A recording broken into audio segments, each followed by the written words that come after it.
Akalar, assalomu alaykum. Sizlar shashingizlar, tan joyingizdan. Xudo xolasa kecha storyga qo'ygan mashinamizni bugun baraka bo'ldi. Akamizni oldilar. Yaxshi kunlarga buyursin. Men o'zimni sotayotgan tovarimga ham, ko'rsatayotgan servisimga ham uverinman. Akamizni salonga borgan ekanlar, birinchi paysasini sizga yetishgan, to'g'rimi? Ikki bezdo bo'libdi. Shunaqa deyishdi-da. Ha. Akalar, ikkinchi paysada qaranglar. Abduf Abagrev bo'ladi, elektron bagajnik bo'ladi. Birinchi paysada bo'lmaydi. Men VIN kodini tushirib olasiz. Aka bitta odamga bitta VIN kod beradi. Keyin 3-paysada ledar bo'ladi. Men har bitta klientga dokazat qilib charchadim. Masalan, Donfeni ham ko'pchilik 5 o'rinliqli bilan narxini solishtiradi. Har bitta narsani keltirib beraman, lekin bitta narsani tushuninglar.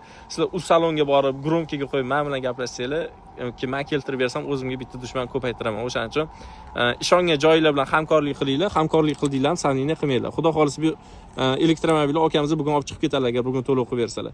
Ikkinchisiga, mashina kelgancha akamizni to'lov qilib berishlari kerak edi. Xudo xolisi ertaga to'lov qilib bersalar, uni ham olib chiqib ketadilar.